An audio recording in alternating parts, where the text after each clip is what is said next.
It's a snack that's made to stack. Unlike other chips that come in irregular shapes and sizes, these chips have a uniform concave shape that allows them to tightly interlock and fit neatly in a tubular container.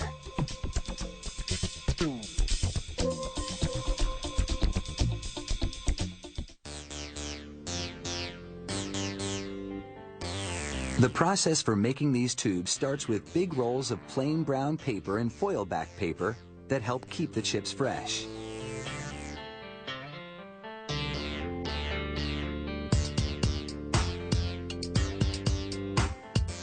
The streams of paper travel across rollers that apply a coat of glue.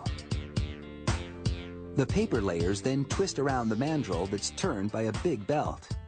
The belt also presses the glued layers together. Next, the label paper gets a coat of glue. This helps it stick to the paper on the mandrel. A camera photographs the white edging on the label paper, then relays its location to a set of circular knives. They make a precise cut just below the white edging. Cued by the camera, the carriage then moves the knives into position for the next cut.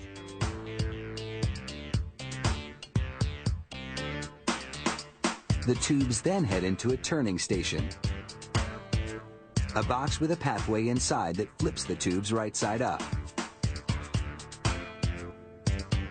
Hot metal heads curl the tops to accommodate lids.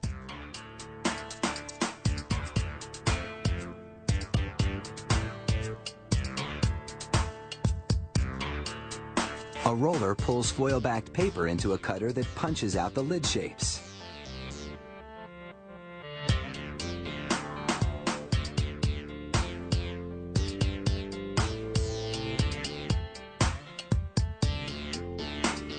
Little vacuums take the lids to the tubes and heat seal them on.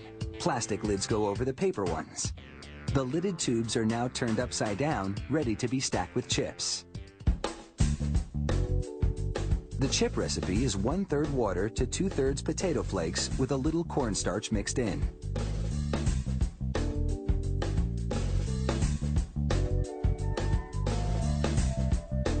A conveyor delivers the mix to an auger which disperses it.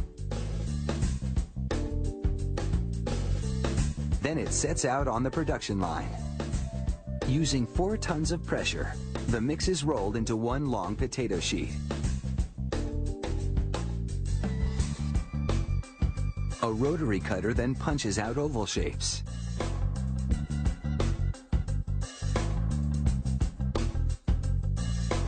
A device pulls away the scrap dough, leaving flat, uncooked chips.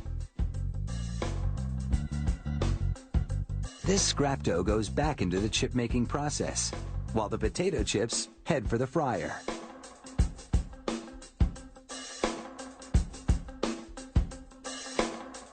As they travel through the fryer, rolling molds give the chips their uniformly concave shape, making them more easily stackable.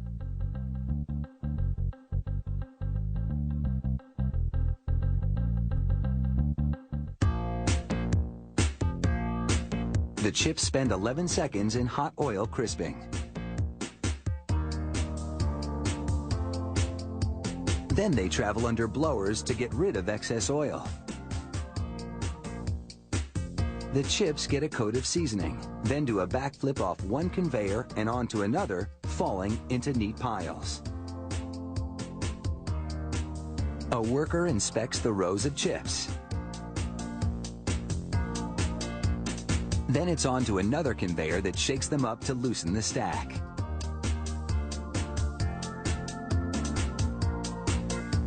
They travel over scales to be portioned out for packaging. Automated spoons shove the chips into the open ends of the tubes. Guides tap the tops of the tubes to nudge the chips into position. Grippers then lower the stacks of tubes to a station where spinning heads force metal bottoms onto them. Now, they're ready for shipping. It takes about 20 minutes to make a tube of stackable chips, but it takes less time to polish them off.